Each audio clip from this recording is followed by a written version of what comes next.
Electricast. There are people out there all across the country pushing boundaries to grow the game of golf. Like champion speed golfer Lauren Cupp, who plays faster than anyone else.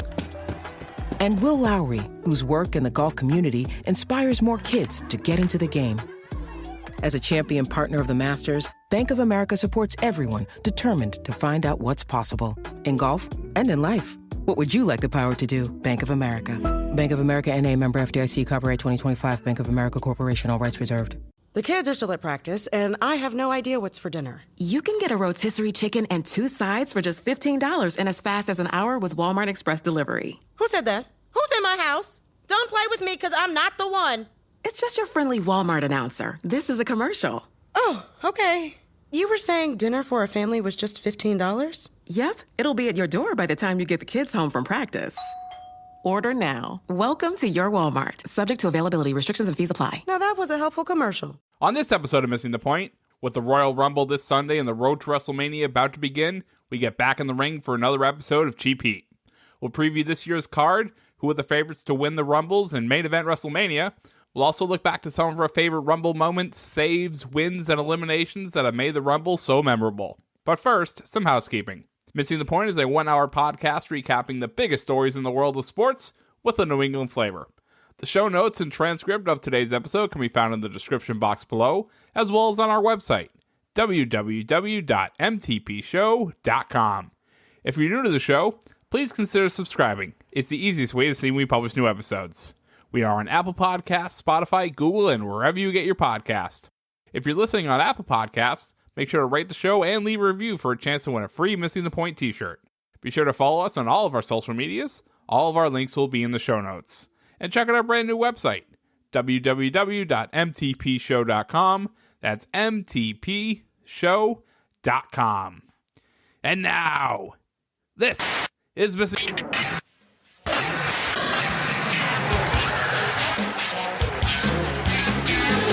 Ladies and gentlemen, boys and girls, children of all ages, Missing the Point proudly presents to you the most entertaining and informative wrestling podcast out there, and that is not a prediction, it is a spoiler, and this is Cheap Heat.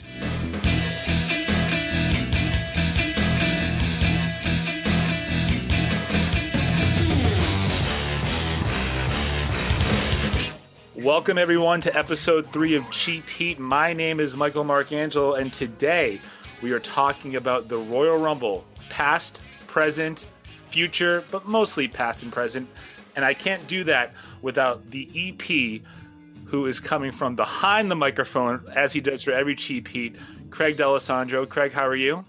I'm great. How are we doing? I'm doing great because today we have taken another fan of professional wrestling out of the closet and brought him back into the forefront. This time we have the real BK, Bob Kelly, talking all things Royal Rumble. Bobby, how you doing?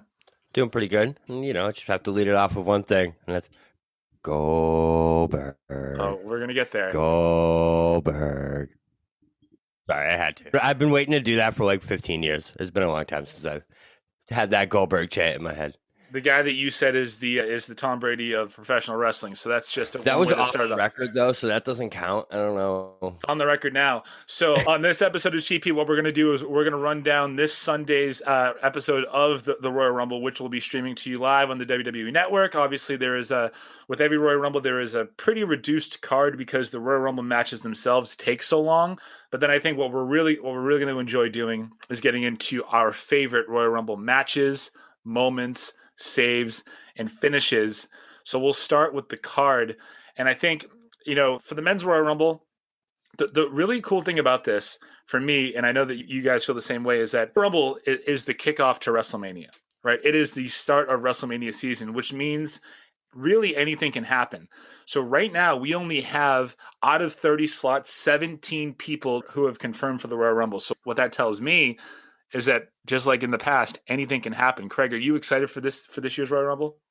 I'm a little bit excited more for this year's Royal Rumble than I have been in the past, especially in the last 10 years or so. We've pretty much been able to tell going into it pretty much who's going to win it. Momentum means a lot in WWE, and you can pretty much tell for leading up to the event, pretty much who's the favorite going in, and usually the favorite ends up winning it. Whether that's good or bad, I'll let you decide that.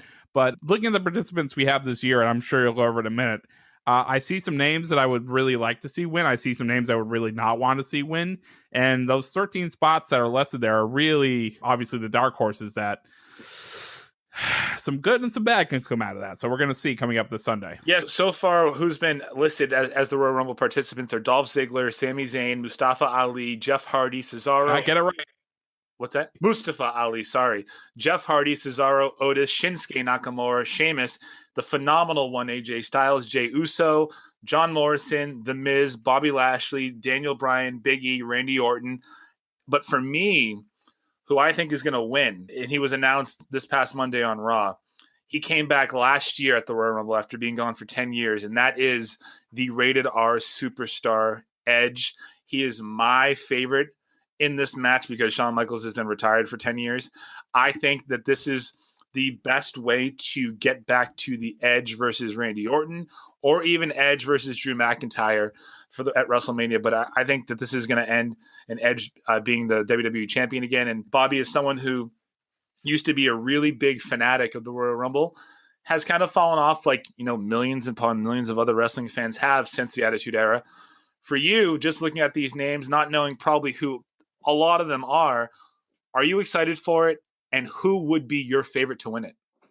I'm very excited for it. As you said, I don't want to say I haven't watched the Rumble. I haven't watched the Rumble in a few years. It's been a few years since Rey Mysterio won the last one he won, which was what, 2015? 2006. No, it was wasn't he a finalist in 2012 or something like that?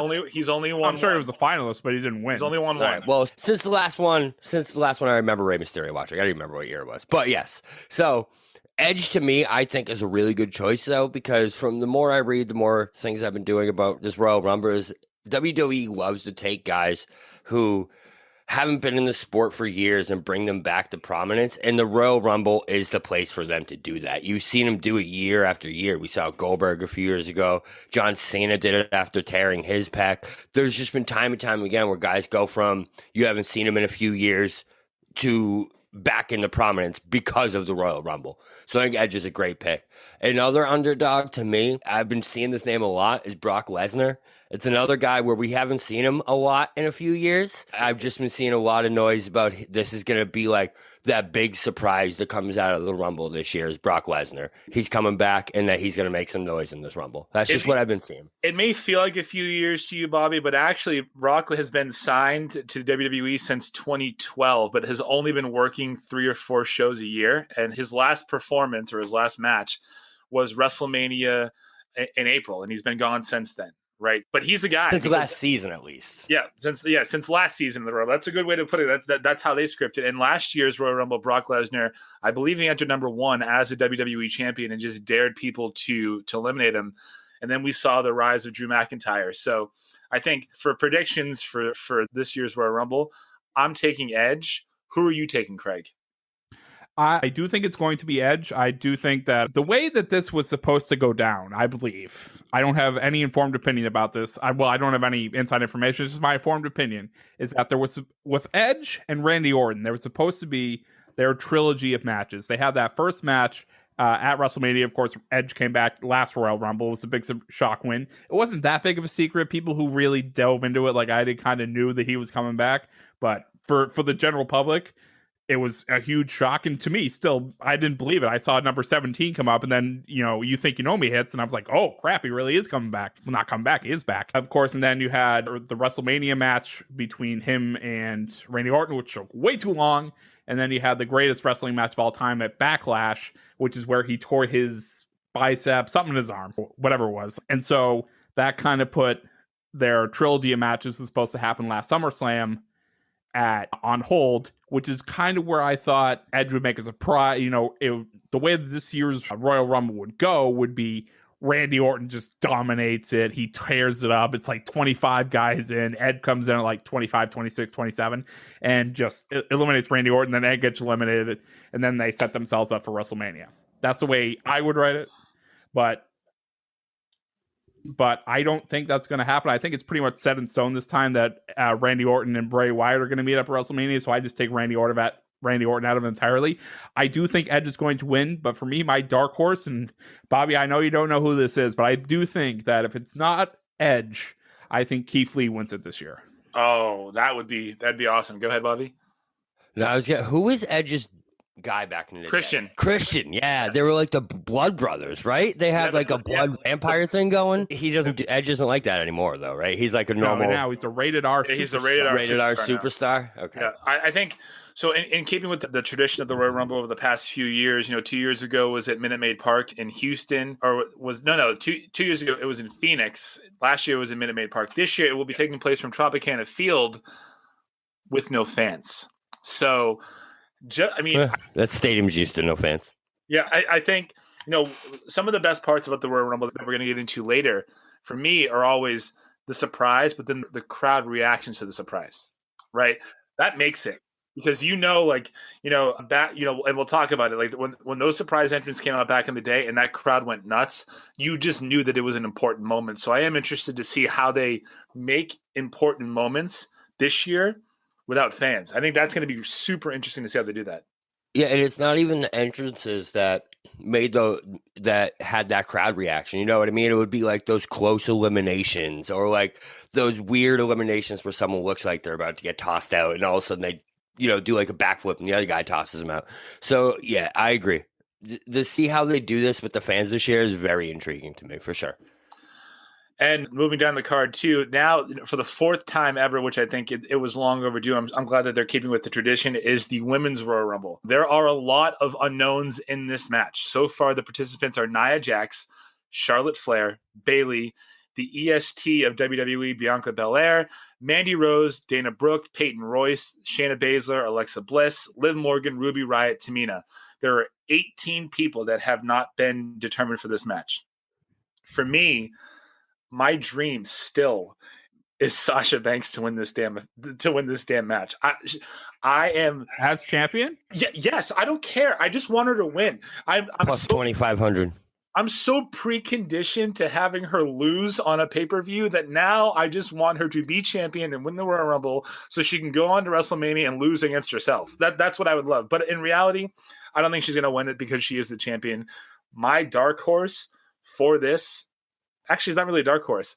If you listen to the last episode of GP, which you can find in the show notes of this episode, Bianca Belair is my girl.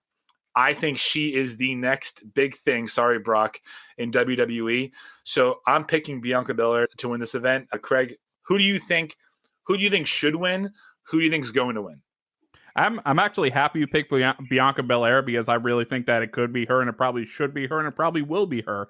But just to be different, just to pick another one, I'll just pick who I think whose star is the brightest right now in all of women's wrestling besides Sasha Banks, and that's Alexa Bliss right now. I think she ends up winning this because I can look at the men's Royal Rumble and I can say, this guy can win it, this guy can win it, this guy can win it. I look at the women's division, and obviously WWE has treated women's division like garbage since the women's revolution they claimed they were doing 5 or 6 years ago. But I look at these and I can toss out more than half of these right now. Mandy Rose is not going to win. Dana Brooke is not going to win. Peyton Royce is not going to win. Shayna Baszler is not going to win. I look at Alexa Bliss. You have to understand about Alexa Bliss. What she has done in the last month of Raw, as she has done something that no woman in the history of the WWE has ever done. She has main evented Raw 4 weeks in a row. No woman in the history of WWE has ever done that. I think her star is on fire right now, and what she has going on right now with her feud with Bray Wyatt and with Asuka and with Randy Orton, to me that's just sort of preordained that we're going to see her win this Rumble. Because I just look at these things and I don't know who besides her or Bianca Belair or Charlotte again. No, I don't think it's going to be Charlotte. I do think Becky Lynch is coming back during this match. I do They think said she's out though. She'd be 2 months post-child. Right? That's tough. I've seen tougher situations. Let's not put it out of the realm of possibility though. She's been working out this entire time. I don't understand the anatomy of a woman sometime, but I'm sure that the way she's been preparing, she'd be right. I'm sure she'd be ready to go if they really wanted to. And they'll have, instead of the man, she'll be the mom gimmick. That's all ready to go. The t-shirts are already printed. But to me, it's Alexa Bliss. That's who I look at. It's not going to be, what are they going to do? Put Ruby Riott in versus... Well, hold on. Before you go and start shitting on Ruby Riott, I love her. So I love her too, but she's not a main eventer. I guess this is the event that can catapult someone that is not a main eventer to main event, right? So 2 things that you said that I loved. If Becky Lynch shows up, I'm in. Like Sasha, love you, mean it. But like if Becky comes back, I'm picking her to win it. I want her to win it. I think she's the best thing to ever happen to the women's division. I don't have the odds in front of me, but we have our odds man, Bobby, on point here. What I will say, I think you could see Ronda. I think if there was ever a time to bring her back, now is the time, especially because there's no fans in attendance. They can't boo her when they're not supposed to boo her, right? And this will garner so much more attention. So I would love if Ronda showed up. I don't know if it's going to happen. The fan in me says that'd be awesome. But based on what I can see, who the participants are, I'm looking for Bianca Belair. Bobby, quickly, give me the odds of Bianca Belair winning the Royal Rumble. Plus 175. Don't hate it. She's a favorite. Yeah. Bianca Belair is the favorite. Alexa Bliss is 2 at plus 333. Charlotte Flair is 4 at plus 600. Yeah. And then so the Ronda Rousey thing is Ronda Rousey. I guess we're tight. We have a nickname for her now. Ronda Rousey. You're there. All right, yeah, I just combined them. So she is right now 1, 2, 3, 4, 5. She's 7th right now at plus 1,600. So what that tells me is Vegas isn't going to put out an odd at giving someone the 7th favorite at plus 1,600 unless there's something telling them that Ronda has a pretty good chance of showing up in this fight. You know what I mean? Listen, I don't know wrestling that well, but I know Vegas pretty well, and I can tell you that plus 1,600 is something that they're like, listen, she might not win it, but there's a really good chance, and it's worth putting money down. Plus 1,600 is a bait bet. You know what I mean? That's like, you can put down $10 and win 100 and win some money off it. Which in wrestling is tough because everyone sees those odds, right? And it's predetermined. If you didn't know that before you listened to this episode, I'm sorry, but yes, it is predetermined. That would be like putting still new to me, damn it. That would be like putting a plus 1,600 bet on Khaleesi dying in the final episode of Game of Thrones, right? The producers knew that it happened, so they could cash in on that. So that's always the interesting part of bets in wrestling for me. I do want to transition because I know that the bulk of this show is going to be dedicated to the past moments, but there is one guy that Bobby has always been a fan of. One person that always garnered his attention for professional wrestling. He was the man in a company that went out of business in 2001, but was the number one wrestling company for a very long time. WCW had a streak of 173 wins and 0 losses. And now in 2021, Bill Goldberg is challenging for the WWE Championship. That's the only title he's never held in pro wrestling in the two major companies. What I will tell you is that every time since he's come back in 2016, he has beaten every champion that he has faced in that match. Drew McIntyre is on fire right now.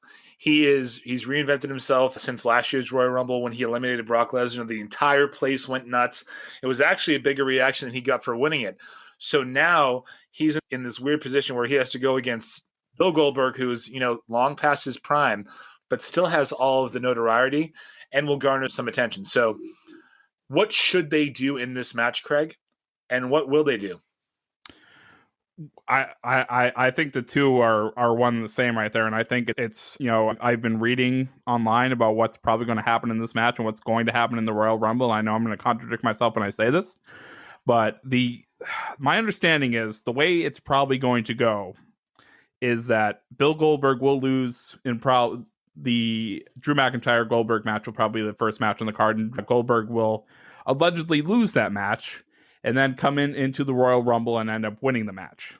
And I can see by the look on your face, that's not the way it should go at all. The way it should go, and the way I think it will go, is the way it always goes with Bill Goldberg. They build it up for weeks that I'm going to be the guy that ends up beating Bill Goldberg. I'm not going to lose in 30 seconds to Bill Goldberg, and then they ends up losing in 30 seconds to Bill Goldberg. And that's probably what I think is going to happen. And Drew McIntyre might come out and win it. That's the way that they're doing. That's the way that I'm hearing they're going to do it right now. I hope it's not the way they do it. But I do think that when the Royal Rumble is over, Bill Goldberg walks out of there with that World Heavyweight Championship. Okay, so a couple of things that we should just unpack there. Bill Goldberg should be a face, right? A baby face, a good guy, a guy that everybody cheers. Drew McIntyre is also a baby face. So on paper, this match doesn't make any sense. It doesn't make any sense to have your young babyface champion who beat Brock Lesnar in less than 5 minutes at WrestleMania lose to a 50-plus-year-old Bill Goldberg. So, Bobby, who's next? Goldberg. No, I love Goldberg, man. And so I was trying to explain this to Katie earlier of why I think Goldberg is, to me, a guy in wrestling that will never, because he doesn't have any gimmicks. He's never that guy. Listen, Goldberg's just a beast, and he's going to come out and beat the shit out of you because he can. Like, look at his moves. You know what I mean? His number one move is a spear and a jackhammer. I don't know. You know, he literally, his number one move is, I'm just going to tackle the fucking shit out of you. You know? So, like, that's why to me, that's why I always gravitated toward Goldberg, because it was just like, there is no gimmick. There is nothing. It was just, I'm here. I'm going to whoop your ass. And that's what's going to happen because that's what I can do. I also kind of agree with Craig with the way he thinks that it's going to go and what he's been reading. I see Goldberg in this WrestleMania. Not in the WrestleMania, in the Royal Rumble. I just think that's the way that they're setting it up. And that's the way it looks like it's going to go, is that Goldberg's going to lose to McIntyre and he's coming into that Royal Rumble. And just because of the reaction they got out of it a few years, WWE's not dumb. So they see that, and that's what they want. They want that reaction. They know people will react to it on Twitter, seeing Goldberg come in from the Royal Rumble, seeing him come in and seeing him, you know, they love that shit. So that's what I think is going to happen. I'm with you, Craig. So what should happen is Drew McIntyre, who is the younger champion of this sport, of this company, should triumphantly beat Goldberg, and they should shake hands after the match as a passing of the torch. What I fear will happen. So like a Tom Brady, Pat Mahomes, like. Yeah, stay tuned for the live show. What I fear will happen is Goldberg's going to win. And he shouldn't win. Like, I love you. I mean it. Like, I think his runs from 2016 through now far outweigh his 1 year run from 2003 to 2004 in WWE. He's been treated the right way. They've been trying to treat him as like the new Babe Ruth, right? Like what they wanted to treat Bret Hart back in the day. They bring him in a couple times a year as a fan favorite to always come out on top and do the right thing. That's good when you're having him face heels. McIntyre is not a heel. He does not need to lose to a 50-plus-year-old Goldberg. In fact, some might say, and I will say, that it will hurt his cause to lose. That being said, I think he's going to lose. I'm already mad. You can already envision me throwing a beer at the television while watching this because I know it's going to happen. Anything else we want to talk about in terms of this match? I know that Bobby just got a little jackhammer in his pants over the fact that Goldberg's still wrestling. Jackhammer. Yeah, it's just unbelievable to me. It really is. Like, listen, I remember watching Goldberg when he won 12 matches and was somehow 106. You know, like, to me, it was just like, to see him come back into Royal Rumble a few years ago, like, honestly, that was what brought me back into watching wrestling videos again. I saw Goldberg come back, and I started watching the YouTube videos again of these Rumbles, and I started watching things again because I was like, holy shit, Goldberg's still here? So it was just... I love Goldberg. And like, Bobby, I'm so glad that there is something that happened recently that brought you back into wrestling. I'm just like, you are the person that they're going after with moves like this, which upsets people like Craig and I who watch, unfortunately, every single week. And, you know, we can just kind of tell. What I will say is if they do this match, I hope that they do it first. I hope this opens the show because I have a feeling that this match, if there were fans in attendance, this would be the match that leaves a sour taste in your mouth. So you want to have the entire card left to rectify that. Which being a match on this card that I think is going to steal the show is going to be the last man standing match between Kevin Owens and Roman Reigns. For those of you that are new to the show or new to professional wrestling or just starting to watch it, Roman Reigns is the cousin of Dwayne "The Rock" Johnson. He is part of the best, I would say, one of the best wrestling families in all of professional wrestling, the Inoue family. And he is the nephew of Yokozuna from back in the day, Rikishi, the Usos. But up until this year, he was a guy that was always pushed to the top as the next babyface. We're supposed to like him. He took about 6 months off between April and August because he last year just overcame leukemia again. He had to leave, but he fought it. So he did not want to put himself in a position to be around COVID-19 or to get sick. He comes back as this badass heel. And he has the best speaker in the history of professional wrestling in his corner, Paul Heyman, who's you just hate. You love to hate him. So now Paul this Heyman's guy, man, I love Paul Heyman.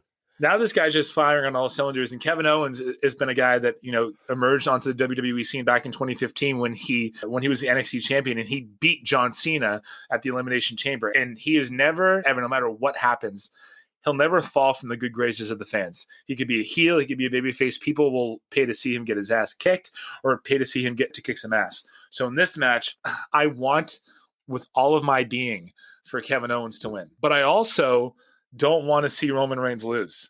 So what I think is going to happen, I think that there's going to be some outside interference, which causes Kevin Owens to stay down for the count of 10, which results in Roman Reigns winning. It's the only way that you can protect both people. So I'm predicting a win here by Roman Reigns. Craig, what do you say of that, and what do you hope happens? Getting back quickly to your thing with Paul Heyman, I think they gave him Paul Heyman when he was first coming back because Roman Reigns as a face wasn't the greatest talker. Mm-hmm. He could do some promos, he could talk all right, but he definitely wasn't. He definitely couldn't. He wasn't that charismatic. Like he wasn't that. No, as a face, he wasn't that charismatic. That's why they put Paul Heyman with Brock Lesnar back for the past 16 years. Yep. All the way back when he first debuted in 2004. They put Paul Heyman on it because Brock Lesnar can't talk with the dog. He tried that, I don't know, when he first came back in 2011 with John Laurinaitis trying to get his ice cream bars or something. Maybe that was CM Punk. And it was just a disaster. And they immediately put Paul Heyman back with him. And that's the reason why, because Brock Lesnar can't talk. He can just destroy people. And he's very good at that. And that's how they've made millions of dollars off him. With Roman Reigns, they've, as a heel, he's given some of the best promos I have heard in years on this product. At the head of the table, all that stuff. He's just been phenomenal work on him. And I'm sorry, and I love Kevin Owens just like you do. He is the hottest product in WWE right now, and I'm sorry, you cannot just. I love Kevin Owens as WWE champion. I think one of the most entertaining angles in the history of wrestling in the last 10 years has been with him and Chris Jericho, the list of Jericho, all that stuff, 5, 6, 7 years ago at this point. But it doesn't work in this particular time now. That storyline is just white hot. It has to be protected. It has to eventually lead. I don't even want Roman Reigns to lose the title at WrestleMania this year. I bet he's going to beat Kevin Owens again. I don't know. I guess that's the only guy they could throw at him besides Shinsuke Nakamura. But I don't think Roman Reigns loses that title until next year's WrestleMania, not this year's. Yeah, I mean, for me, just one thing I wanted to just talk about a little bit, what that you just mentioned, Brock Lesnar not being a good promo. That's true and not true. He's not a good promo when he's scripted, right? If you've ever watched UFC, after he beat Frank Mir the second time, when he was walking around the cage saying, "Who's the effing man? I'm going to go home. I'm going to climb on top of my wife. I'm going to have a couple of Bud Lights." Like that's a great promo. Bush Light would when he's Brock Lesnar himself, he's good. Yeah. When he's Brock Lesnar himself, he is good to go. But as soon as you're he's handed then you put him on a PG product and then he can't do that. When he's handed a piece of paper written by a 70-something-year-old man that says, "I have fought much a foe," like who the hell wants to? You don't want to hear that. So with Roman Reigns, I feel like I remember when WWE was trying to shove him down everyone's throat as that babyface for years and years. They made him. I remember we were roommates at the time when they made him number 30 in that Royal Rumble, and people lost their fucking mind. They were so pissed because everyone was like, "Fucking Roman Reigns every year is the same bullshit." And I They remember even tried to always take out an hearing- insurance policy for that by having The Rock come out and help him. There, and people are like, they won't boo The Rock. Will get him over, and then they booed The Rock. Right, exactly. So like, and I feel like they just wanted him to be that, but like the entire time, I feel like everyone knew Roman Reigns is a heel. He's a heel. That's just what he is. And like, you can't take a heel and make him a baby face. It just doesn't work that way. You can be a heel and be rooted for a la The Rock back in the day, but you can't take a heel and make him a fucking baby face. You can't do it. What they're doing with Roman Reigns now is, I feel like, correcting the mistake they made with John Cena for so many years. Yes. They protected John Cena so much because they were projecting their merchandising. Yep. They were projecting his good guy Hulk Hogan image. Mhm. And this is true. The top guy usually is a face and just untouchable. I don't think Hulk Hogan was ever a heel in WWF time. He tried. But, They brought him back as a heel in 2002, and then the Sky Dome cheered him against The Rock. So Because it's just like, it's Hulk Hogan. You can't crisscross. You know what I mean? You can't do it. So I think that was a calculated risk on Vince McMahon's part that has obviously worked tremendously. yeah, I think they should have done it sooner, but a lot of times they don't do it at all. So the fact that they did it this time, I think it's perfect. I also think he's been done such a disservice by the fact that there are no fans in the stands, because if there were people in those stands, I'm telling you, he would feed off the crowd. Now, the one thing I will say about him is that he's not a good promo in the current context of reading a script, but he has the instincts to play the audience. He knows when they're with him, when they're against him. So all he would need to do 3 years ago was when he was out there saying, like, it's my yard now, after he beat Taker and they booed him, and he just needs to look at him and say, For 16 minutes. Yeah, he stood in the ring for 16 minutes. You're gonna He just got booed. Yeah, you're gonna boo me. That was the greatest heel promo in the last 10 years, and all he said was, it's my yard now, and the place went nuts. So I'm all for Roman Reigns. I'm on the Roman Reigns bandwagon. There's one more match that is on this card. It's the Women's Tag Team Championship match. I wish that it was not this forgotten or throwaway match, but it is, because they have done such a terrible job of building up the division in terms of tag team wrestling. It's Asuka and Charlotte versus Nia Jax and Shayna. I fully expect Asuka and Charlotte to win. I hope that they win, and I think we can just move forward. Do you care about this match, unfortunately? The women's tag team match? Yeah. I should. I don't. Right. I don't think that they know what they're doing with it. They put the two, top performers on one team. I don't think they know what they've been doing with these titles since they brought him in. I know they brought him in 2 or 3 WrestleManias ago, and the Iconics won him. Yep. And it was going to be a big, huge thing. And they just haven't known what they've been able to do with him. Yeah. They just, because even the teams they have right now on the women's tag team, They're not real teams. Aren't real teams. Aren't really good. Mandy Rose and Dana Brooke, they broke up the Iconics, Right. one of the best tag teams in WWE. It's the Riot Squad. That's it. Asuka and Charlotte Flair, the Riot Squad, which I have a whole thing, which I can talk about at some other point in some other show. It's the tag team division for women should be good, but it's just not. They don't do what they used to do, I feel like, with the tag teams and stuff like that. Like, it used to be, like, entire legions, and, like it wasn't ever just like, oh, we're going to put these two guys together. I think they'd be a good tag team. It was like, it was like the Attitude Era and DX, and, like, there was actual, like, teams where it was The like, smoking okay, guns. Right, these guys are your fucking squad. And, like, it doesn't matter what two guys we put together from those teams. That's, you know what I mean? Those are your guys. Until you get to the Rumble, then it was always every man for himself. But That's right. And Bobby, now we're going to get to the point of the show. Like, where's the reason why, we brought you back? You asked to come on. You've been telling us for months that the Royal Rumble is your shit. It's your jam. It's what you know. It's what you want to talk about. So now I want to take a step back and just talk about some of the things that made us all wrestling fans in the first place back in the 90s, in the 2000s. I'm still a wrestling fan. Craig's still a wrestling fan. Bobby fights it sometimes, but I was roommates with him for 3 years. Whenever there was a wrestling show on, he was right next to me watching. So for you, top saves in the Royal Rumble, right? The first one that we have here, it's in there twice, so I'm just gonna read it off. So saves is meaning, we're gonna define this for our listeners as, you thought they were eliminated, but they weren't. That maybe they did something that was outside of the box at that time to keep themselves in. Number one on the list that we have is 1995. Shawn Michaels, he entered that Royal Rumble at number 1. Davey Boy Smith, the British Bulldog, was number 2. They fought all of their way to be the last 2 entrants. And what appeared to be the ending of this match was when the British Bulldog clotheslined him over the top rope and he skinned the cat. Only 1 foot touched the floor. They played the British Bulldog's music. He got on the top rope and celebrated. And out of nowhere, that little bastard, Shawn Michaels, HBK, came up behind him, tossed him over, and he went on to win the Royal Rumble. For me, I'm a Shawn Michaels guy. I'm HBK for life. Although I'm wearing a Bret the Hitman Hart t-shirt, I'm HBK for life. This, for me, was one of the greatest, and for its time, was one of the most innovative saves that they've ever done.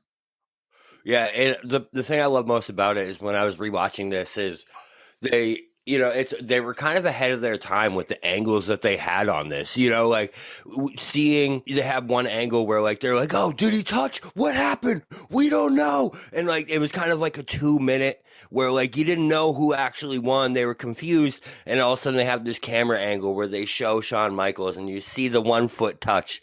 There's 2 refs there, and you see them both just like, "No, he didn't touch." And the Bulldog music's playing. Yeah, that was such a good Rumble, man. And the best part about it was like seeing Bulldog and Michaels. There's multiple times throughout that match, like knowing what the ending was, watching it again. They knew that was the ending, obviously, from moment 1. And like to see how they played that out, how like it was always those 2. It was always Lex Luger was in there a few times where you thought he might win. There was a couple other guys where you're like, oh, he might take it, but it was always Bulldog and Michaels in that Rumble, and the ending was just so awesome. I couldn't believe it. I think it's one of the lost arts, or it's for me, it's one of the reasons why I still watch professional wrestling. Is it's for that one moment on any show that can happen at any given time where they make you forget that it's staged, and they suck you into rooting for somebody, right? It's why we all watch our favorite TV shows. It's because it just suspends reality for a second. And that, I was 7. I was a huge Shawn Michaels fan. So when I saw that, I went nuts. I remember jumping on my couch. Craig, you were watching wrestling at this point in time, right? I didn't start watching wrestling until about 98. Okay. Have you seen this Rumble before? Of course. Just looking back at it, because Bobby's right. WWE was a little bit ahead of the time, like with instant replay. They actually overused instant replay in this instance, which gave us, it's not unfair to say that this moment gave us all of the other great saves that have come. Yeah, I would say that coming into this Royal Rumble, a lot of these were kind of just, I don't remember a lot of these, great finishes before the 1995 Royal Rumble, but this is the first one where they're like, I don't know who really won, the one foot hit or the other. But this is the start of a really, in my mind, overused, but still good when you can use a trend of like false finishes in WWE. And Royal Rumble's prime for that kind of finish. And they haven't done it for a while. But this one in 1995 of HBK was the start of that. And, that's deservedly what it's remembered for. I think also, if we're going to talk about saves in the Royal Rumble match, I mean, Kofi Kingston should have his own segment. I mean, this guy, you just can't eliminate him the first time. Whether it's throwing him over the top rope, and then the Miz pushing his legs so that his hands are walking on the handstand. He's doing a walking handstand, a hand walk, and then he gets himself over to the steps, comes back in the ring. The whole crowd goes nuts. If it's he lands on other people, lands on the table, jumps on the chair, hopscotches the chair to the barrier, jumps. That was my favorite one for sure. When he goes over and borrows the chair from the announcer, from JBL, uses it as a pogo stick all the way back to the ring. Yeah, it was so good. And then he jumps from the barricade to the ring, which is a 7-foot jump. That's pretty tough for anybody. And then there was also when he landed on Big E's shoulders. So Kofi Kingston, for me, I think. I was at the 2011 Royal Rumble in Boston, and he was doing some crazy shit then. He's still doing the crazy shit now, which is 10 years later. I think that guy, you can bet that he's going to do something fun if he's in the Rumble. Unfortunately, he's not this year. That's the problem. So we think. Yeah, I was just going to say that his name's on the odds list, so it's not out of the question. But with Kofi, the funniest thing with him is like he always has these miraculous saves, and then almost every time. He's knocked out within a minute. He'll have this unbelievable save, and then he's just gone. It's like, has he won one? Kofi hasn't won one, right? No, he's not. That was the thing I kept seeing was like, some of the pages were dated, but it was like Kofi has all these saves. Every single one, he has these great saves, but he's still never fucking won one. And it's just funny because he's a storyline every year of like, what is Kofi going to do this year and not win? I would also, in this little thing with Kofi, I would also link not John Morrison, who I know we're going to get to, but I would also link Naomi in there because she's had some of those too. Yeah. Oh, for sure. I think the next one for me, it kind of came right after the Shawn Michaels 195. It was 1997, San Antonio, Texas, the Royal Rumble. Bret Hart, I believe, eliminated Stone Cold Steve Austin, but the referees didn't see it. So then he goes out and then he pulls Bret over. He eliminates Bret. And Stone Cold goes on to win his first of 3 Royal Rumbles. I think for me, that's when Stone Cold was in top heel form. But they had never done it in a situation in the WWE where someone was actually eliminated. Everyone saw it, but the refs didn't. And they let him stand. Yeah, and it was the perfect first person to do that, I feel like. He's the personification of what we were just talking about. It's like, he's the best heel ever, right? He's up there. Because, like, I've never rooted so hard for someone that they wanted you to hate. Like, it's just everything they did made you want to hate Stone Cold. And it actually got to a point where they turned his heel into, like, not a baby face, but they turned him into, like, an anti-hero. An anti-hero, right, exactly. Like an against the man type hero, yep. Right, yeah. But yeah, no, that one was awesome. I loved that entire, yeah. That was like the intro to the Attitude Era, too, where it was like, it was above, all those wrestlers lived above the rules. They were above, like, everything that was happening around them. That was a good one. I love that one. Bobby, you came guns a-blazing on this topic. So what are some of your other top saves of all time?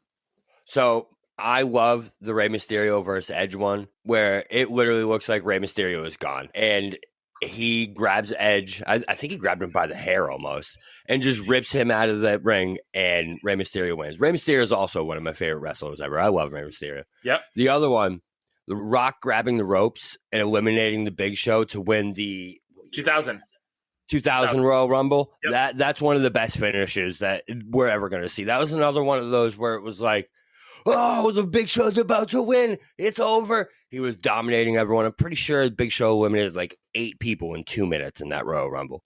And The Rock grabs him and just eliminates him, and The Rock wins. That was when The Rock was at his top heel moments, too. And they were building the Big Show at that time. It's just, as he always should have been, unfortunately was, this giant, unstoppable monster who was one of the best athletes I've ever seen for his size, jumping over the top rope, not just stepping over it, and doing it so fast when he did it like 20 plus years ago at this point. Yep. Then people were just like, how are you going to get the Big Show out of the ring? He's 7 foot tall, 350, 400 pounds. You can't get rid of him. And like The Rock got him out the only way he could with his own momentum. Yep, exactly. That was an MSG. That was Royal Rumble 2000, which set up the 4-man main event at WrestleMania 2000, which was the Big Show versus The Rock versus Triple H versus Mick Foley. And so I think this is one of the things that I love most about the Royal Rumble is that it just sets you on such a good course. What are some of your other best finishes or best saves there, Bobby? So there's one other one that stuck out to me, and that's the John Morrison one, because he played fucking Spider-Man, where he gets eliminated and literally jumps over to the side and just like grapples onto I couldn't believe it. And he walks along I don't even know the barrier where the fans are. One thing that stood out to me was like, how funny would it have been if one of the fans was just sitting there and they were just like, you know what, John Morrison, fuck you. And then it just pushed him off the barrier and just eliminated him. They're like, sorry, bro. It's one of the things that always comes through my mind too, is like, they plan these great saves, right? What if it goes wrong?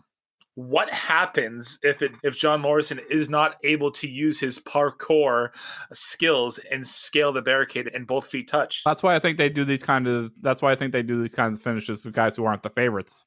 Back like then, Kofi, right, John Morrison, like super great athletes, charisma, maybe a world heavyweight champion one day, but they're not going to win that Rumble, so they feel like they can take the risk of them doing those spots. And Jeff Hardy too, they can take the risk if they fuck up the spots. They're eliminated. Too bad. Right. No, I think that's 100% true. So now I think we should move on to what I think is, saves are great, but endings to Rumbles are what makes it, right? And I think for me, there are so many. Bobby, I know you have so many. Craig, I know you have so many too. I want to start as far back as 1992. It was the Royal Rumble in which Ric Flair, who came over in August or September of 1991 from World Championship Wrestling, was walking around with their belt, was calling himself the real world's champion. He was in this Royal Rumble. It was, I believe it was him, Sid Vicious or Sid Justice, whatever he was called at that time, and Hulk Hogan at the end. And there was this ending where Hogan was out and he pulled Sid over the top rope because Sid and Hogan were supposed to have like an alliance. Yep. And then Sid tossed Hogan over. So Yep. he was pissed. Yep, which leads us to Ric Flair winning and a promo that he cut, which will live on in wrestling infamy, which was actually just pretty much regurgitated in the last UFC pay-per-view, which, this is the greatest moment of my life. I believe Michael Chandler cut that promo, but Ric Flair, with a tear in my eye, I can tell you that this is the greatest moment in my life. Ric Flair, for me, I think, if there's no Ric Flair, there's no Shawn Michaels, there's no Triple H. This Royal Rumble was stacked with talent from top to bottom. Macho Man Randy Savage. You had the Nature Boy Ric Flair. You had Andre the Giant was still in this one, I believe. I think his last one was 1990. But this talent, the talent, British Bulldog was in it. Yeah, the Bulldog, Big Boss Man. You had everybody. HBK. I'm pretty sure HBK was already in it at that point. Oh, yeah, for sure. So for you, Bobby, seeing as you've gone back and you've watched all of this, what were your thoughts watching the 1992 Royal Rumble ending with Flair, Hogan, and Sid? Oh, I loved it. It's funny. You bring that one up. That's the one I remember. I sent you a picture of that the other day, and you're like, "Oh, that's 92." Yep, Albany, New York. Yeah, Albany, New York. Yeah, which was hilarious. So I love this one because, like you said, it brought. I don't want to be too punny here, but it brought the flair to wrestling, if you will. You know what I mean? It really did bring it to a different level of personality. Like, you had Hulk Hogan, you had these guys, but Ric Flair was different, man. He had a different, he walked in a room and you're like, oh shit, this fucking guy. And you're right, you don't see HBK, you don't see these guys who have that draw to him without Ric Flair. So this is one of my favorites, especially seeing him take down Hogan when he did, because Hogan was at his height then. Hogan was fucking unstoppable, man. I remember watching the one, I don't know if it was a WrestleMania or a Royal Rumble, where he beat Yokozuna, and Yokozuna was fucking unstoppable. WrestleMania 9.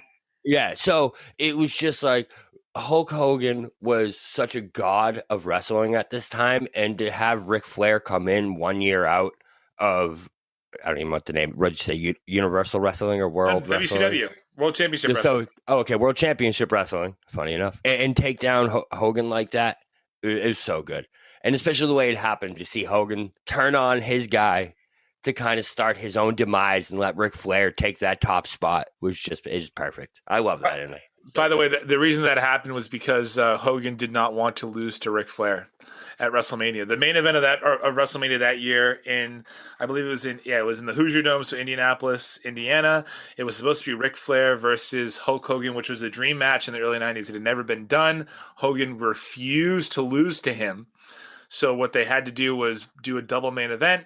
It was Sid Justice versus Hulk Hogan, and then the Macho Man Randy Savage versus Ric Flair. So that should never have happened.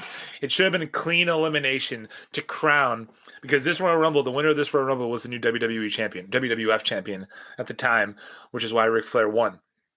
Moving on to 94, I think for me, it just showcased, now if you look back at it, Vince didn't know who he was going to go with. Right? He wanted Lex Luger to be the guy. He wanted Lex Luger to be the new Hulk Hogan, but he had this other guy, Bret the Hitman Hart, DK's favorite, who was just the standard bearer for the WWE at this time, who was the guy that they could always count on to have great matches, to put people in the seats. So the 94 Rumble, Luger and Bret Hart's feet both touch at the same time, which set up a tournament at WrestleMania. So Craig, looking back at it, what do you think of this ending?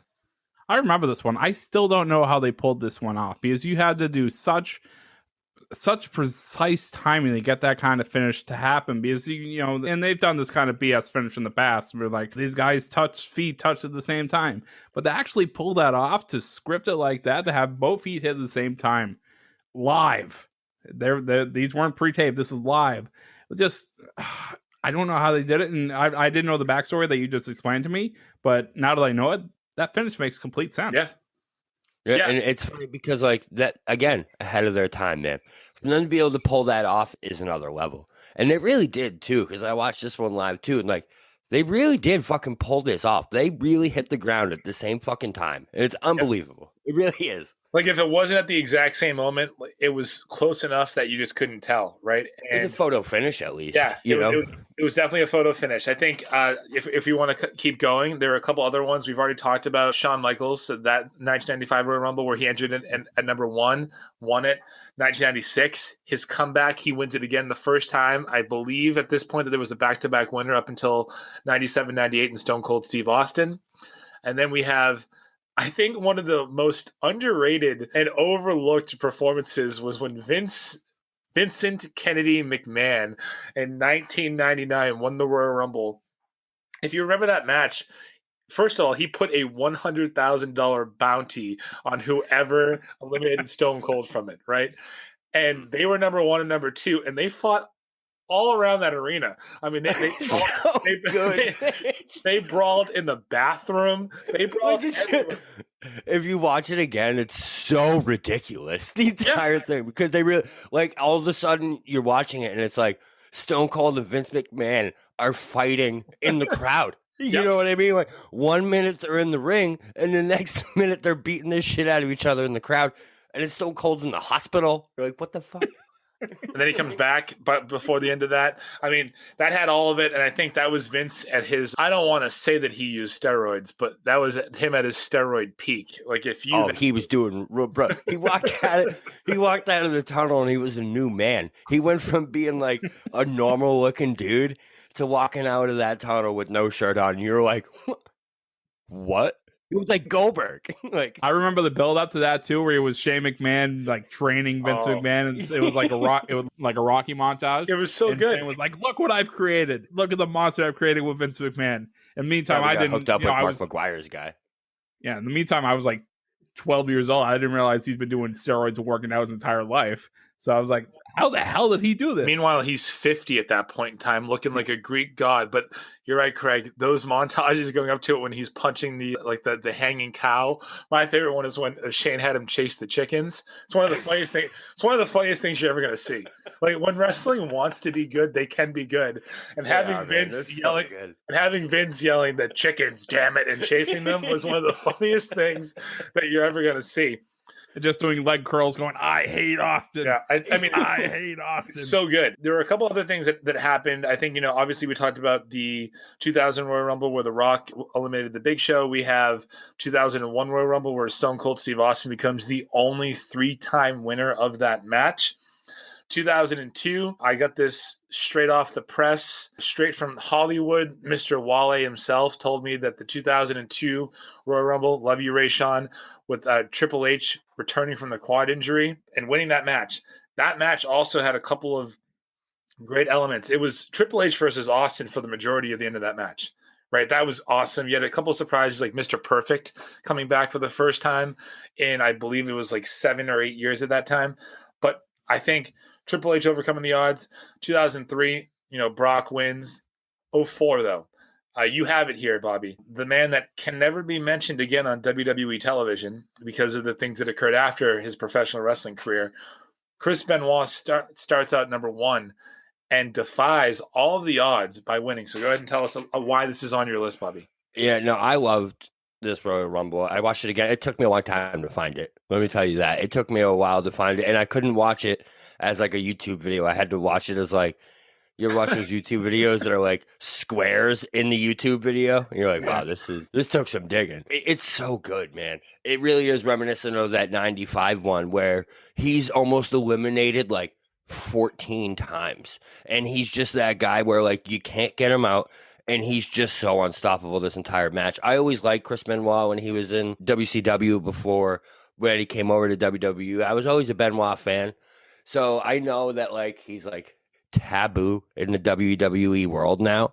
But like for them to toss this under the rug, man, it's so good. It was such a good Royal Rumble and such a good performance too. Like, just from beginning to end, it was so good. I understand that man probably went through a lot, suffered a lot of traumatic brain injuries, right? But if you don't want to be deleted from the annals of WWE history, here's just a little. Just don't kill your family. Like, I mean it. I don't mean it to be funny. Just don't do it, please, because his wrestling was better than most. I'd say like him winning the 04 Rumble and then going on to WrestleMania that year, which we are going to have a WrestleMania special. You can book that. That triple threat, which you cannot find also. You can watch on the WWE Network, but it just says Shawn Michaels versus Triple H, but neither of them win, right? And it's one of the great... My favorite thing about that WrestleMania is that picture became a meme in itself. It was just, it was the vintage of Shawn Michaels versus Triple H versus Chris Benoit, and then they changed it to Shawn Michaels versus Triple H. Like, hey, look over here, it's Shawn Michaels versus Triple H versus. Don't worry about it. Don't worry about it. Don't worry about it. Right. Yeah, like so the winner of that match, winner of the Rumble, can never be mentioned again, but it was a phenomenal Rumble. I think now 2005, they remade the 94 Rumble when they had Batista and Cena both get eliminated at the exact same time.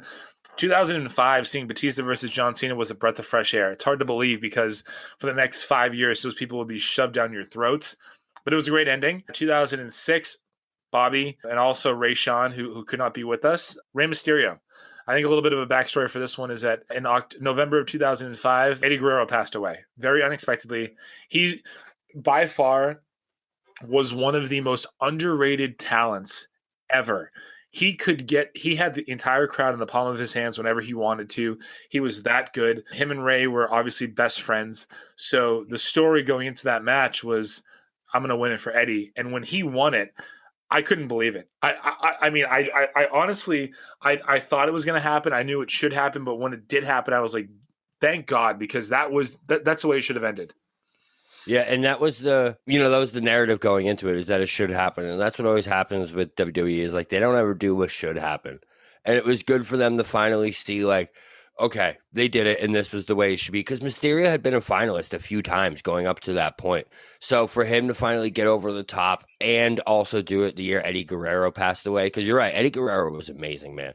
Like I said, I was a WCW man. When he was in WCW, he was one of my favorites. He was unbelievable. Yep. And when he passed away, it was really sad. So to see Mysterio come back and do that, like I told you, that was one of the last Rumbles that I really watched and paid attention to, and it was a great Rumble, man. I love Rey Mysterio. I always will. And he's the same way as Eddie Guerrero. He's so underrated and such a technically amazing wrestler. He was always so fun to watch. There are so many moments that we can go through, but we are under a time constraint. So I'm going to go ahead and just fast forward to the last one that I'm going to use for this category. 2019, the Women's Royal Rumble. We are in Phoenix, Arizona. Number 30 is Lana. She could not make it her way down to the ring. So who comes out but the man, Becky Lynch? And when I tell you that this was a Road Warrior pop, which means that it was a loud ovation for her, when they let Fit Finlay say, yep, you can go in, the whole place went nuts. And when she won that Rumble, I mean, I was out of my mind. I was jumping up and down, again, as a 31-year-old man, jumping up and down saying, like, it's about time, because she was the right person. Craig, I know that you were watching that one too. Yeah, but I forgot why they didn't let her in the match. Because she had lost to Asuka earlier in the show. Oh, so she just wasn't in the match. Yeah, she wasn't scheduled. All right. And was she full on it? I know this is only 2 years ago, but was she full on in the man gimmick yet? Yes. Yeah. So when they let her in, it was pretty much game over at that point. She was gonna wreck Wild, and obviously of Lana coming in at 30, that was already preordained. But Becky Lynch, when they let her do that Stone Cold Steve Austin gimmick of hers, she fucking owned that shit. It was so good. It was so good. And it'll be good when she comes back too, because they're going to do the exact same thing, and it's going to be awesome. Yeah, I mean, going up to that point, I believe it was November of 2018, she was the champion. She was going to face Ronda Rousey at Survivor Series, but Nia Jax, being the careless in-ring worker that she is, actually punched Becky Lynch for real in the face, broke her nose, gave her a concussion. But Becky was bloody, and she kept fighting. And then that picture of her in the crowd with the blood dripping from her face, holding up her title, that was it for me. That's all I needed to see. Yep. I will buy whatever she's selling for as long as she sells it. I promise you. You're gonna have the mom T-shirt soon. Yeah, whatever they put out for her, I'm gonna buy. Biggest surprises, because there are a lot of them. Bobby, you're a big Rumble guy. I think what we all, and Craig for you too, what we all love about the Rumble is, you kind of know, like, even if you know who's going to win, you just don't know who's going to show up, right? So 2001, the Royal Rumble. I believe that was the year that Drew Carey showed up. He was a surprise entrant in that one. I believe that was almost got chokeslammed by Kane. I believe that was the year that Honky Tonk was in there too, and that was the year that Kane eliminated, I believe, 11 participants. 13 in 2 minutes, right? I think he was in there for 20, but it was the most eliminations up until Roman Reigns in 2014. Isn't there one where Undertaker and Kane eliminated like 8 people in a minute or something like that? The two of them just came in and just absolutely okay. Keep going. 2001 was an interesting time in wrestling. January of 2001, to be more specific, WCW was still around. They were not doing well. Their hardcore champion at the time was a wrestler named Meng. He was their champion. He was on their television. And then in the Royal Rumble, as their champion, Haku comes out. He's the same person. He signed a one-night-only contract. I remember watching this going, so I watched Thunder this week, and he was on it. What's happening here? It's one of the biggest surprises that I think that you can have. One thing that's on this list that I know we can all talk about, Pete Rose, man. I mean, he showed up at the Rumble 3 times, and every time he did it was hysterical. Yeah, man. I love it when they 3 do Royal that. Rumbles, 3 tombstones. That's right. Yeah, amazing. They can kick him out of baseball. You can't keep him out of wrestling. That's true. Next one. I'm sorry, but that's just the most hilarious thing. Pete Rose just showing up, doing whatever he's doing, and Kane and Paul Bearer come down and just tombstone him. It's just the funniest thing. That was WrestleMania 14. I don't know if he got tombstoned in Boston, but that was a running gag. Maybe it wasn't the Rumble that he showed up in. I know he was in one of them, but he showed up at every WrestleMania from 14, 15, and 16. But I remember him being in Boston. I'm happy to be here. I dropped off some tickets for Bill Buckner, but he couldn't bend over to pick them up. How about it? The whole crowd went nuts. That's awesome. Absolutely nuts. That's awesome. Mick Foley, 2004. He's my favorite. Mick Foley is one of the greatest. I just think one of the greatest human beings in professional wrestling. He retired in 2000. He was in an on-again, off-again feud with Randy Orton at this time. And when his music hit, that entire place went nuts. And he eliminated Randy Orton, which set up their match. Craig, I don't know if you prepped for this, but do you remember that Royal Rumble and that reaction? I don't remember the Royal Rumble. I do remember this, though, because I do remember that him and Randy Orton were in a big feud. This is still when they were in Evolution at the time. Triple H, Ric Flair, Batista, and Randy Orton. And they were just, mashing. Randy Orton was the start of his Legend Killer gimmick. Started off with Mick Foley. And Randy Orton, I think, was having a pretty good Royal Rumble at this point. Sure was. Then Mick Foley came in. He eliminated him. That led to the tag team match. I think the 3-on-2 tag team match, I think it ended up being with the Rock and Sock Connection versus Evolution at WrestleMania. That was awesome. It was awesome. Mick Foley should also make this list for what he did in 1998 when he showed up 3 times. 3 separate times. Oh, God. Dude Love, Cactus Jack, and Mankind. And every single time he came out, the announcer is like, I feel like the most underrated part of wrestling is the announcers, they're so good, but every single time he came out, they're like, wait, he can't, it's the same guy. He can't do that. But yes, he can, because it's not the same wrestler. That was so good. Cactus Jack, it's Dude Love. Yeah, so good. Mankind's one of my favorites ever. Saka. Yeah, I mean, he just put his body. I'll never understand that gimmick, but I'll be forever thankful for it. Me too. So good. So good. I mean, that man put his body through absolute hell for just our benefit and Vince's profit. So kudos to him. The one thing that you put in here, Bobby, which is surprising because this happened recently. I know that you kind of fell off, which is, again, I don't hold it against you. Wrestling used to garner 7 million viewers per week, and now it garners 1.8. So you're not. Maybe 2 if they're lucky. So John Cena tears his pec in October of 2007. The Royal Rumble is in MSG in 2008. And when Cena comes out, that place absolutely became unglued. Yeah, no, Cena's one of the guys that, listen, I haven't watched wrestling much, but Batista and Cena are the two that, whenever they were on TV, I was watching. It was one of those where, I loved Cena. I loved his entrance music. I loved everything about him. And when he came back in this one, it was Batista and Cena. And it was you know what I mean? Those were the rivals. Those were the guys that were against each other. I'm pretty sure it came down to those two at the end of this too, right? Yep. I think Cena won this one. It was Batista, Orton, Cena, if I remember correctly. It was the 3 of them I don't know if it was. I'm pretty sure it was. But yeah, that's one of my favorites because when Cena comes out, listen, you know me, I love crowd reactions, and you're like, right, man, that place just lost their goddamn mind when that Cena music comes on, and it's over, man. And it's Madison over. Square Garden, those fans, those are the Yeah, smartest fans in the world. And in 2008, they hated Cena. I mean, and when he came out, that place went absolutely nuts. So it's just a testament to the drawing power that he had. And he wasn't supposed to come back yet. He was supposed to be back in like another 3 months. Yeah. He came back 3 months early. He came back 3 months early to be there, which is wild. 2011, the Royal Rumble. This is the year that they went, instead of a 30-man Royal Rumble, it was 40. It was in Boston, Massachusetts. Yeah. I was there. And I was like, this is going to be okay. It's going to be good, whatever. Royal Rumble happens. Booker T comes out. I'm like, I love Booker T. Like, that is, like, he was my WCW guy. I loved him. And then the biggest surprise, Stevie Ray, the biggest surprise was Kevin Nash. When he came back, I mean, Diesel's music hit, and the TD Garden did not shut up. That was one of the best surprises I think that they could have ever done. That's awesome. Yeah, I loved both of those guys in their heyday. So yeah, that must have been amazing to be sitting there, not be expecting Booker T to walk out, and all of a sudden you're like, "Oh my god!" Yeah, that must have been so cool.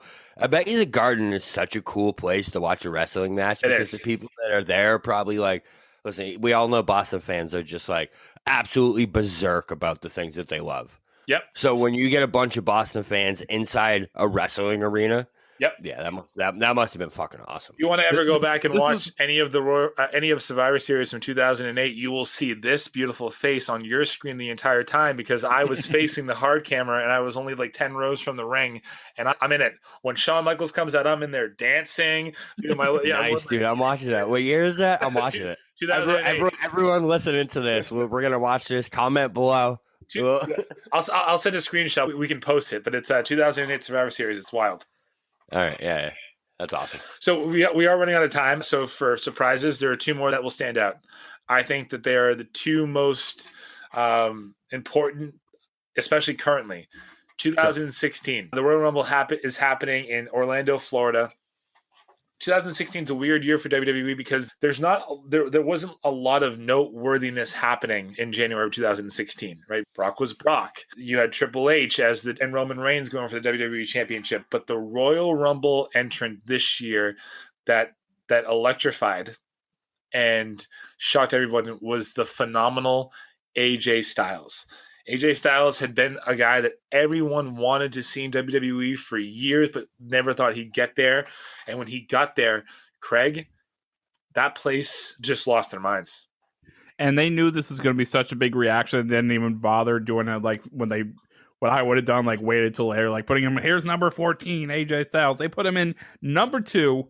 And this had been one of the longest running rumors that AJ Styles would finally be coming to WWE because at this point, I'm going to dive a little bit into TNA here. He was finishing up his run. He was in the middle of what I actually felt is one of his better gimmicks. The no one version of AJ Styles. Yep. He was just a vigilante, just fought everyone. It was the revival of the main event Mafia and TNA.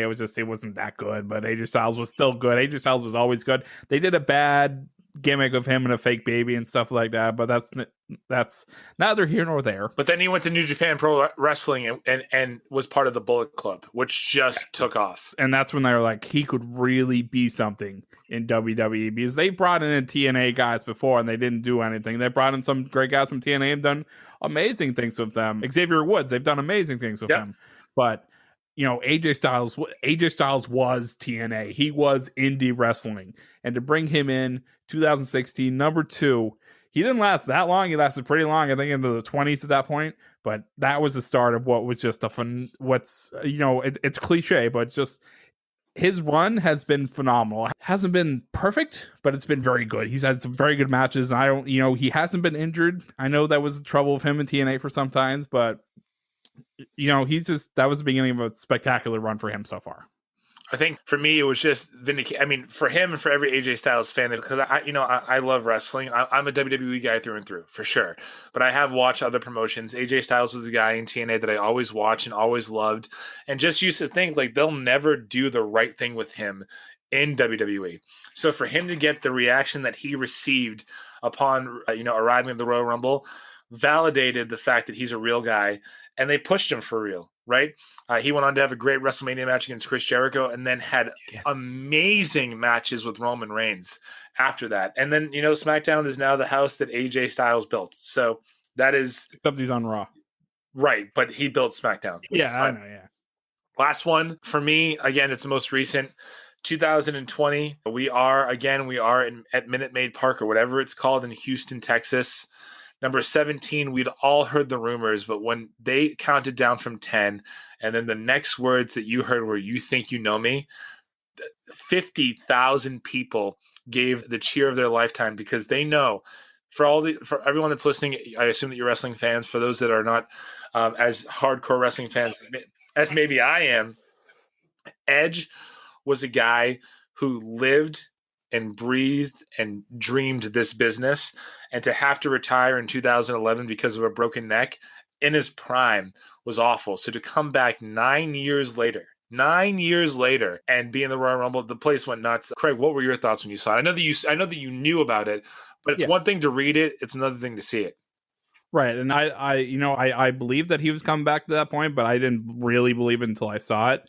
And when he came out, and he came out instantly. He couldn't even wait till his theme started. He just kind of popped out. I was like, "You think you know me?" And you look at the crowd. Oh, he's already there. You could see when he was walking down, he was crying when he was walking down there. He didn't really believe this would ever happen. And then, something just, he could snap, and something just clicked with him. And the Rated R Superstar was back. Yep. He did his little rock star thing, and the fireworks were going off, and Ed was back. And then Kevin Dunn, I'll never forgive Kevin Dunn for this. And you know exactly where I'm going. Yep. Edge gets into the ring, spears immediately. I forgot who it was. Dolph Ziggler. They missed it. Yeah, he speared Dolph Ziggler, and they missed it. And obviously it had on replay, but just to see it live, it just he was one of the final three people in the match. I thought, are they really going to do this? Yeah. Are they really going to put Edge over? And obviously he ended up Drew McIntyre ended up eliminating him. But still, that was the point. Edge was back, and Edge is back. We'll see him again this year. All right, so we're going to finish this up here with just one final segment. It's going to be I'm going to ask you each a question, and then I'm going to let you give your answer. Bobby, given everything that you've seen so far, what is your favorite Royal Rumble match? I think I have to go. So it's one we actually didn't even mention. All right, which is kind of cool. And it was because of the ending, and that's 2007, which was our guy HBK versus The Undertaker for 10 minutes at the end of that match. Craig already said it, like, the ending wasn't amazing, but for those two to have that ending that they did was just, it was just different level. You could see it when you're watching it, that it was two legends in front of you wrestling. I want to say they're at their prime, but they knew exactly who they were. They knew exactly what they wanted to do. The chemistry between those two at that point was on another level. So that's my pick, just because of the ending. 2007 Shawn Michaels versus Undertaker ending, for sure. Craig. Oh, same question? Same question. All right. I'm actually going to go with the first Women's Royal Rumble, because I have felt that while I love the Royal Rumble, I feel like it just wastes a lot of talent. But that first really Women's Royal Rumble, and really all the ones since, they haven't really been that gimmicky like the men's ones do. But that first one that they did with Asuka winning that one, that was just a great hour-long performance. And I would just, I'll be forever grateful for that, because I've always been, an advocate for women's athletics and women's wrestling. But that was just a phenomenal showing by everyone involved in that match. For me, that match too, I mean, the 2018 Women's Royal Rumble, which is the first one, you had all the legends. You had Lita, you had Molly Holly, you had Trish Stratus come back after being gone for so long. You had the Bella Twins, but for Asuka to win that, and then the moment that we haven't really talked about because it didn't quite happen during the Rumble, right? It overshadowed, in many people's opinions, Asuka winning the match, was Ronda Rousey shows up. She walks out after Asuka looked pissed. Everyone looked pissed, which is what they were. No one knew that she was going to be there, I don't think. I don't think so. And she walks out, doesn't say a word, and just points to the WrestleMania sign. So that, for me, is one of the most historic matches. I think it's long overdue, man. I think that there are so many great female athletes out there, but especially in WWE, and they have been for so long that they were never given their due. For me, it's a tie. The 2019 Royal Rumble where Becky Lynch won, for my money, I can't remember ever being that happy because I just wanted her to win so bad. And when she wasn't in it, I was so pissed. And then when she came out, I mean, again, 31 years old, just jumping for freaking joy. And then it's also the 2007 Rumble because Shawn Michaels is my guy. Little backstory to that. Shawn Michaels in 2006 reformed G-Generation X with Triple H. They had a great tag team run. The story was supposed to be that Triple H was going to go on to main event WrestleMania 23 in Detroit again against John Cena as a repeat match of their 2006 match. He tore his quad in January of 2007. So he was out. So Shawn's the guy. So for Shawn to be one of the final participants or the final entrants in that Rumble and then have that iconic final 10 minutes with Taker, which would really set the stage for what would happen in 2 years, which would be one of the greatest WrestleMania matches of all time, Shawn Michaels versus Undertaker at WrestleMania 25. I think it was great. And as you can probably tell, I can talk about wrestling for hours upon hours, but I want to say thank you so much, Bobby, for joining this episode of Cheap Heat. It was awesome to have you. I love the fact Glad I could be here. That on this show, we are pulling people who used to be wrestling fans out of the dark and bringing them right back into the spotlight. So it was great to have you, Craig. As always, you're awesome to talk with on this show. So for Craig D'Alessandro, for the Real BK Bob Kelly, this is episode 3 of Cheap Heat. Stay tuned for our live show this Sunday before the Royal Rumble. You can find that on all streaming apps, and be ready for the WrestleMania edition of Cheap Heat. But until then, thank you so much, and we'll talk to you soon. Hi, I'm Sherilyn Fenn from Twin Peaks. What did you do on your last Saturday night? Did you hear something? Toilet paper. There's none. Nada. The reserves have gone dry. People are hoarding it. I should have done that. They're all out of hand sanitizer at my Target. Mark, when did you last watch the news? We are getting reports of forced quarantines in China, Japan, and now Italy. You're cutting onions in half and putting them around your apartment. Yes, exactly. It kills the COVID. Excuse me? Let's go. Let's go. Get in. Vamos, rápido. Have you ever driven one of these? Never. I'll drive, ladies. I've got the keys. Excuse me, I'm lost. I'm looking for my wife. I got turned around. Join me, Eric Roberts, Jennifer Elise Cox, and Ed Asner for The Last Saturday Night, an Electrocast podcast. You'll love it. Electrocast. Electrocast.